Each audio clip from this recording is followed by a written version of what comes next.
तो चलिए आज बात करते हैं भीष्म साहनी की कहानी चीफ की दावत की। लेकिन रुकिए, इसे सिर्फ एक कहानी कहना शायद गलत होगा। असल में ये कहानी नहीं, ये एक सौदा है। एक ऐसा सौदा जहां तरक्की की सीढ़ी चढ़ने के लिए अपनी ही माँ की गरिमा को पैरों तले रौंद दिया जाता है। ये उस मिडिल क्लास एम्बिशन का, उस मध्यवर्गीय महत्वाकांक्षा का वो कड़वा सच है जो अपनी जड़ों को, अपने अतीत को एक शर्मिंदगी मानती है और रिश्तों को सिर्फ एक लेन देन समझती है। कहानी की शुरुआत होती है एक सवाल से, माँ का क्या होगा। लेकिन जरा इस सवाल पर ध्यान दीजिए। क्या ये वाकई चिंता भरा सवाल है? नहीं, ये चिंता नहीं है, ये एक प्रॉब्लम स्टेटमेंट है, एक समस्या का बयान। ये वो पल है जब एक माँ नहीं रहती, बल्कि तरक्की की राह में एक रुकावट, एक अड़चन बन जाती है। और बस यहीं से एक जीते जागते इंसान को एक वस्तु, एक ऑब्जेक्ट बनाने का सफर शुरू हो जाता है। और यहीं पर इस कहानी का जो पूरा का पूरा संघर्ष है वो हमारे सामने खुलकर आ जाता है। एक तरफ है श्यामनाथ की तरक्की, उसकी प्रोफेशनल सक्सेस की चाह, और दूसरी तरफ मातृभक्ति, यानी अपनी माँ के प्रति उसका कर्तव्य। कहानी का पूरा ढांचा ही कुछ ऐसा है कि इन दोनों चीजों को एक दूसरे के बिल्कुल खिलाफ खड़ा कर दिया गया है। मानो मानो ये कहा जा रहा हो कि तरक्की और सम्मान, ये दोनों एक साथ मुमकिन ही नहीं है। तो चलिए इस सौदेबाजी का पहला सबूत देखते हैं, और वो है माँ को अदृश्य बनाने की कोशिशें। उन्हें कैसे देखा जा रहा है? किसी पुराने शर्मिंदा करने वाले फर्नीचर की तरह, बस एक ऐसी चीज जिसे मेहमानों की नजरों से हर हाल में दूर रखना है। क्यों? क्योंकि वो उस अतीत की निशानी है, उस गुजरे हुए कल की, जिसे श्यामनाथ अब पूरी तरह से भूल जाना चाहता है। तो माँ की मौजूदगी एक समस्या है ना? तो इसके समाधान भी देखिए कितने ठंडे और बेरहम हैं। क्या क्या प्लान बनते हैं कि उन्हें पड़ोस में भेज दो, या फिर उन्हें उनके ही कमरे में बंद कर दो, उन्हें हुक्म दो कि वो सोए नहीं, और यहाँ तक कि उन्हें खर्राटे ना लेने की भी चेतावनी दी जाती है। सोचिए, ये समाधान नहीं है, ये तो एक इंसान से उसकी पहचान, उसकी आज़ादी, अरे उसकी सोने जैसी बुनियादी ज़रूरतें छीनने का तरीका है। उन्हें पूरी तरह से एक वस्तु में बदल दिया गया है, एक ऐसी चीज जिसे अपनी मर्जी से कहीं भी रखा या हटाया जा सके। और फिर ये सवाल आता है, जो वो सो गईं और नींद में खर्राटे लेने लगी तो? बस यही एक लाइन श्यामनाथ और उसकी पत्नी की पूरी खोखली मानसिकता को दिखाने के लिए काफी है। मतलब सबसे बड़ा डर क्या है? एक बूढ़ी माँ की सांसों की आवाज। ये आवाज उसके आराम या उसके सम्मान से कहीं ज्यादा बड़ा खतरा बन गई है। ये उस दिखावे वाले खोखले मिडिल क्लास समाज का चरम है, जहां इमेज, छवि ही सब कुछ है, चाहे वो कितनी भी झूठी क्यों न हो। अच्छा, अब आते हैं इस पूरी त्रासदी के सबसे बड़े, सबसे अहम प्रतीक पर। वो क्या है? कपड़े का एक साधारण सा टुकड़ा, एक फुलकारी, एक ऐसी चीज जो एक पूरी जिंदगी की कहानी कहती है और जिसे अब बाजार में नीलाम किया जाना है।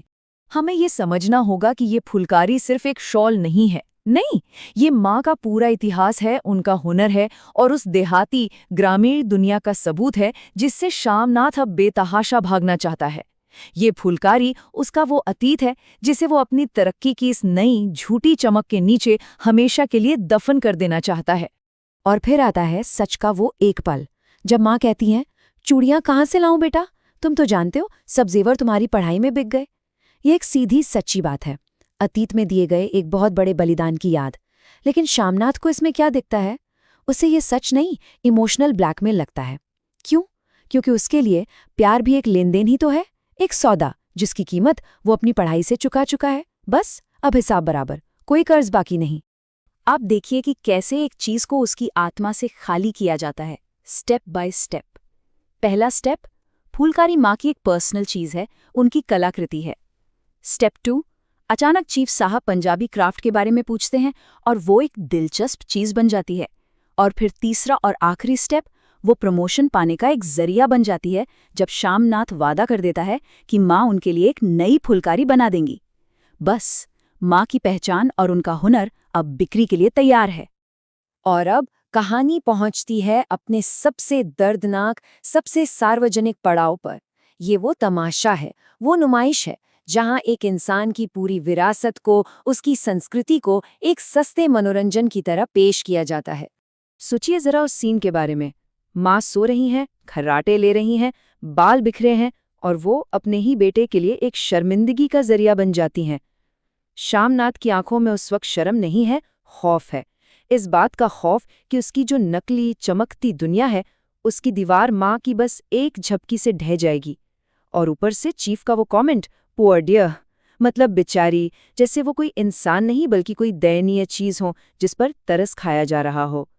और फिर शामनाथ की ये लाइन सुनिए, वाह माँ, मेहमान का कहा भी कोई टालता है।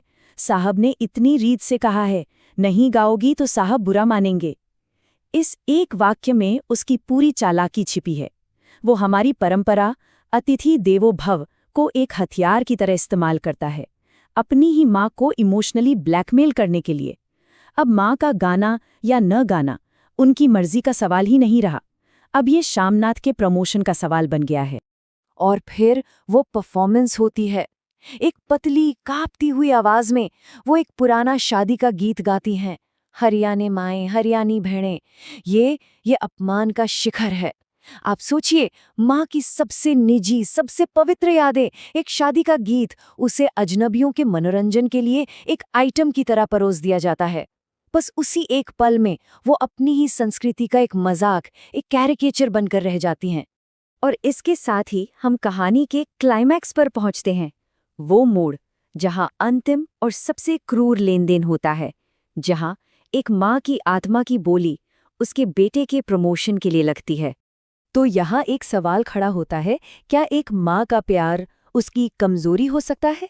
इस कहानी को देखें तो जवाब मिलता है हाँ, क्योंकि यहाँ माँ का प्यार उसकी ताकत नहीं बनता, बल्कि वो एक ऐसा हथियार बन जाता है जिसका इस्तेमाल शामनाथ उसी के खिलाफ करता है। उनके प्यार का सिर्फ फायदा नहीं उठाया जाता, उसे शोषित किया जाता है। और इसी शोषण के बीच माँ रिहाई के लिए एक गुहार लगाती हैं। वो कहती हैं, बेटा तुम मुझे हरिद्वार भेज दो, मैं कब से कह रही हूँ। ये क्या है? ये अपनी गरिमा, अपनी इज्जत बचाने की एक आखिरी कोशिश है। वो इस लेन देन की, इस सौदेबाजी की दुनिया से भाग जाना चाहती हैं, उस आध्यात्मिक शांति में जहाँ कम से कम उनकी कोई कीमत तो नहीं लगाएगा।